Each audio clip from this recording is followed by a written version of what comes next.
Hello friends, నేను మీ బాంబే భారతక్కను. పన్నీర్ బుర్జీ ఎలా తయారు చేద్దామో చూద్దాం రండి. పన్నీర్ 300 గ్రామ్స్, సన్నగా కట్ చేసుకున్న ఆనియన్స్, సన్నగా కట్ చేసుకున్న టమాటో ముక్కలు, pav bhaji masala powder 2 table spoons, అల్లం వెల్లుల్లి పేస్ట్ 1 టేబుల్ స్పూన్, ధనియా పౌడర్ 1/2 టేబుల్ స్పూన్, జీరా పౌడర్ 1/2 టేబుల్ స్పూన్, కారం 1 టేబుల్ స్పూన్, సన్నగా కట్ చేసుకున్న కొత్తిమీర, ఉప్పు 1 టేబుల్ స్పూన్, పసుపు 1/2 టేబుల్ స్పూన్, వేయించిన శనగపిండి 2 table spoons, kasuri methi 1/2 table spoon. Gas on చేసుకొని ఒక బాండీ పెట్టి 2 టేబుల్ స్పూన్ల శనగపిండి వేసుకొని బాగా వేయించుకోవాలి. సన్నటి మంట మీద వేయించుకోండి. శనగపిండిలో ఉండే పచ్చి వాసన పోయేంత వరకు వేయించండి. గ్యాస్ ఆన్ చేసుకొని ఒక బాండీ పెట్టి 3 టేబుల్ స్పూన్స్ ఆయిల్ వేసుకొని, ఆయిల్ వేడైన తర్వాత సన్నగా కట్ చేసుకున్న ఆనియన్స్ వేసుకొని,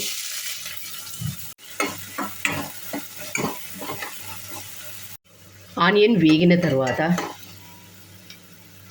సన్నగా కట్ చేసుకున్న టమాటో ముక్కలు వేసుకొని, టమాటో ముక్కలు బాగా వేగేంత వరకు ఒకసారి బాగా కలుపుకొని, టమాటో ముక్కలు బాగా మగ్గిన తర్వాత ఫ్రెష్గా చేసుకున్న అల్లం వెల్లుల్లి పేస్ట్ వేసుకొని,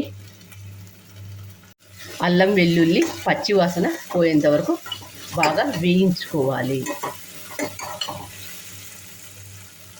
అల్లం వెల్లుల్లి పేస్ట్ వేగిన తర్వాత కొద్దిగా ఉప్పు వేసుకొని, 1/2 టేబుల్ స్పూన్ పసుపు, కారం, 1/2 టేబుల్ స్పూన్ ధనియా పౌడర్, 1/2 టేబుల్ స్పూన్ జీరా పౌడర్, కసూరి మేతి, pav bhaji masala powder 2 table spoons వేసుకొని, వీటన్నింటిని ఒకసారి బాగా కలుపుకొని, ఇవి ఏవి మాడిపోకుండా బాగా మగ్గిన తర్వాత 1/2 గ్లాస్ వేడి నీళ్ళు పోసుకొని,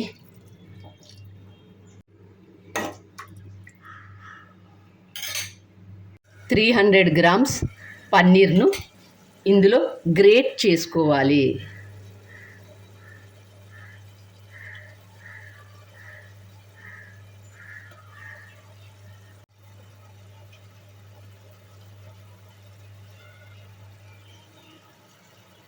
అంతా ఒకసారి బాగా కలుపుకొని,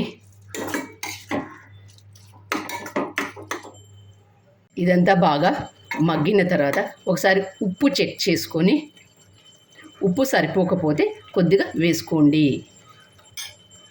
వేయించిన శనగపిండిని ఇందులో వేసుకొని కలుపుకోవాలి.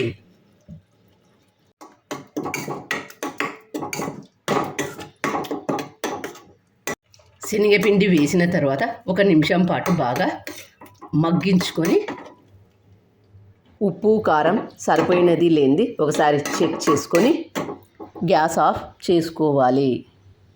సర్వ్ చేసుకునేటప్పుడు కొత్తిమీర వేసుకొని సర్వ్ చేసుకొని తింటే చాలా బాగుంటుంది. పన్నీర్ బుర్జీని చూస్తుంటేనే నోరూరుతుంది కదా. ఇంకెందుకు ఆలస్యం, మీరు కూడా తప్పక ట్రై చేయండి. మీకు ఎలా వచ్చిందో నాకు కామెంట్ చేసి చెప్పండి.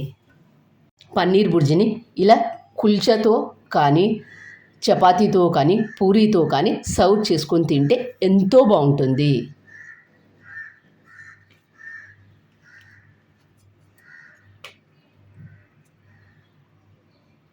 ఈ కుల్చాలు ఇంట్లో చేసినవి. వీడియో లెంతీ అవుతుందని చెప్పి చూపించలేదు. నెక్స్ట్ వీడియోలో కుల్చా ఎలా తయారు చేయాలో చూపిస్తాను. Thank you for watching.